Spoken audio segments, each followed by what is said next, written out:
I was halfway through my second double shift when my phone buzzed. One new message. Walking builds character. Start walking. Mom. Then another. You've never been worth gas money. Dad. Attached was a screenshot from my sister's Instagram story, her smiling at the airport, luggage beside her, captioned, "Spain, here I come, paid in full, thanks Mom and Dad." I froze in the break room, the taste of burnt coffee turning metallic in my mouth. They'd sold my car, the one I'd bought myself after 2 years of night shifts and skipped meals. I didn't reply. I just sat there, phone in hand, pulse steadying. It wasn't the loss of the car that burned. It was the reminder. I was nothing to them but a resource to strip bare.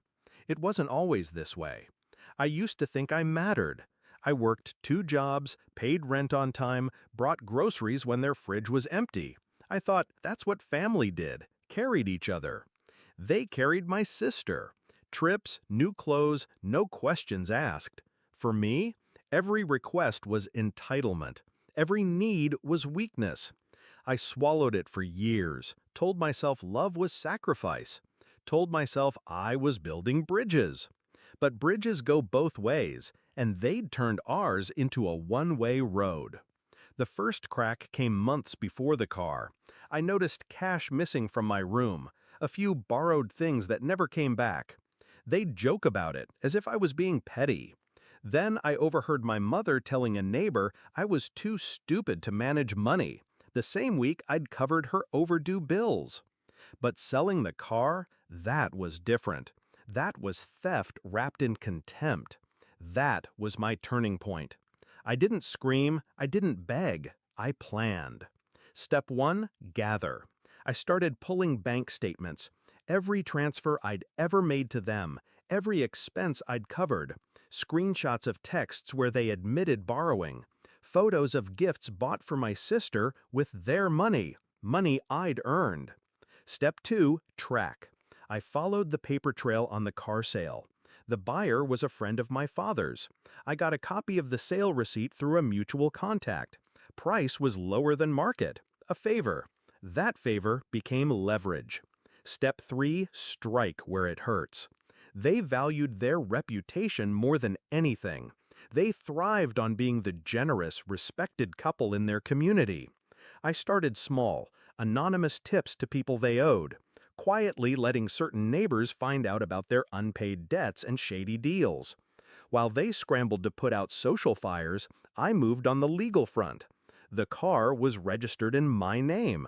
The sale, without my consent, was illegal. My lawyer confirmed it. We filed for recovery of assets, not just the car, but damages. They didn't see it coming. They thought I'd sulk, maybe block them for a while. They didn't understand that silence from me was the sound of the ground shifting under them. 3 months in, their accounts were bleeding from lawyer fees. 4 months, and my father's friend, the car buyer, turned on them to save himself, giving us written proof they'd orchestrated the sale knowing it was stolen property. By month 5, the court froze their joint account pending resolution. Every payment they'd once made to me out of love was now evidence of financial dependence, strengthening my case for compensation. The confrontation came on the day of the final hearing. They sat across from me in the courthouse lobby. My father looked smaller somehow. My mother still had that smirk, the one she used when she thought she'd already won. "You're really doing this to us?" she said. I met her eyes. "You did it to yourselves." No raised voice, no insult, just fact. In the hearing, my lawyer dismantled them piece by piece. Every stolen dollar, every text, every false claim laid out like a crime scene. They couldn't spin it, couldn't charm the judge. The ruling was simple. They were ordered to repay the full value of the car plus damages, an amount big enough to choke them. The repayment plan would stretch years, garnished wages, court oversight. But I wasn't done. A week later, I executed the last step. Remember the friend who bought my car? I'd already arranged a separate buyback through him once the case was settled. The car was waiting for me, keys in hand. I drove it to their house, parked right out front. They came to the door. My mother's face went pale. My father stepped forward. "This is harassment," he growled. I tossed a manila envelope on the porch, copies of the repayment schedule. "This isn't harassment," I said, calm as ever. "It's a reminder. Every time you send me a payment, you'll remember that you tried to take from me, and you failed."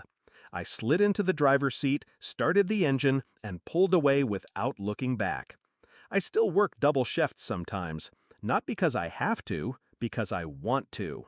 Because every hour I earn is mine, untouched by their greed.